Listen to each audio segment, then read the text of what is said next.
اسلام آباد میں Pakistan institute of development economics کے زیر اہتمام اکانومی فیسٹیول 2024 کا اختتام ہو گیا۔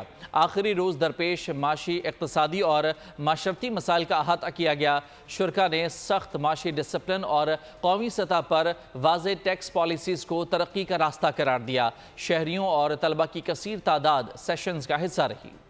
Pakistan institute of development economics کا ایک اور کامیاب قدم۔ Pakistan institute of research for social transformation and advancement بھی ہم قدم۔ دونوں اداروں کا پاکستانی نوجوانوں کی ترقی کے لیے اہم اقدام۔ وفاقی دارالحکومت میں پاکستان اکانومی فیسٹیول 2024 میں معاشی اقتصادی ماہرین کے علاوہ تجربے کار سینئر بیوروکریٹس نے ملک کو درپیش مسائل کی نشاندہی اور ان کے تدارک کے لیے تجاویز پیش کی۔ سرکاری نوکری اور نظرثانی کی ضرورت کے موضوع پر مباحثے میں پائٹ کے وائس چانسلر ندیم الحق کا کہنا تھا کہ پاکستان میں سول سروسز کے نظام میں تبدیلی کی ضرورت ہے۔ ہم نے اسٹیمیٹ کیا 70% people are looking for government job. جب ان سے پوچھا کہتے ہیں ہمیں کام نہیں کرنا پڑے گا۔ اگر آپ نے پوری نیشن کے یوتھ کا بیڑا غرق کر دیا کہ وہ صرف گورنمنٹ نوکری لیں گے اور کام نہیں کریں گے تو پھر اس نے کہاں جانا ہے؟ چیف آف ریسرچ عبداللہ انجم پائٹ کا کہنا تھا پاکستان ایک زرعی ملک ہے، حکومت زراعت سے وابستہ افراد کے لیے پالیسیاں مرتب کرے۔ پروڈکٹیوٹی کو بڑھا کر کاسٹ آف پروڈکشن کو کم کرنا بہت ضروری ہے۔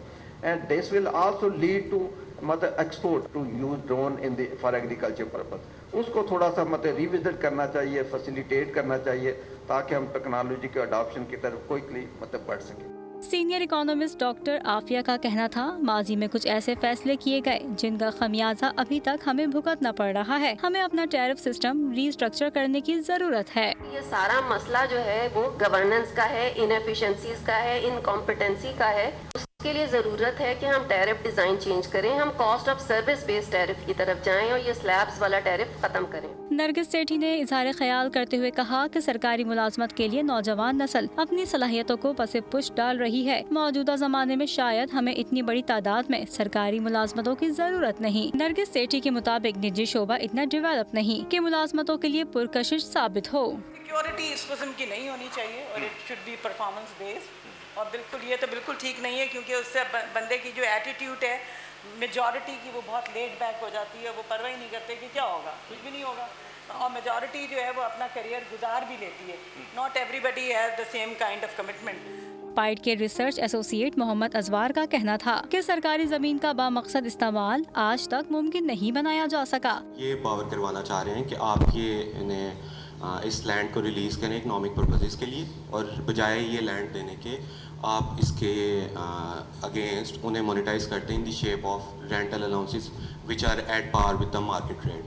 فیصل علی ریسرچ فیلو پائٹ نے اہم نقطے پر بات کی۔ انہوں نے کہا کہ پاکستان میں کھپت کے لحاظ سے پیداوار بہت کم ہے، ہمیں بہت سی چیزیں دوسرے ملکوں سے منگوانا پڑتی ہیں۔ پروڈکٹیوٹی ہمیں کیوں بڑھانی ضروری ہے؟ پروڈکٹیوٹی اس وجہ سے بھی ہمیں بڑھانی بہت ضروری ہے کہ ہماری ریکوائرمنٹ بہت زیادہ ہے، ان ریکوائرمنٹ کے زیادہ ہونے کی وجہ سے ہمارے اوپر امپورٹ برڈن بہت زیادہ ہے، ٹھیک ہے؟ تو اس امپورٹ برڈن کو اگر ہم نے کم کرنا ہے کسی طرح سے تو وہ پروڈکٹیوٹی بڑھائے بغیر قطعی طور پر ممکن نہیں ہو سکتا۔ مقررین کا پاکستانی عوام کو درپیش مسائل پر بات کرتے ہوئے کہنا تھا کہ ملک کے طول و عرض میں پبلک ٹرانسپورٹ کا مرطوب اور مؤثر نظام نہیں، جبکہ پاکستان کی سماجی ترقی معیشت سے وابستہ ہے اور معاشی ترقی کے لیے ٹھوس اقدامات ناگزیر ہیں۔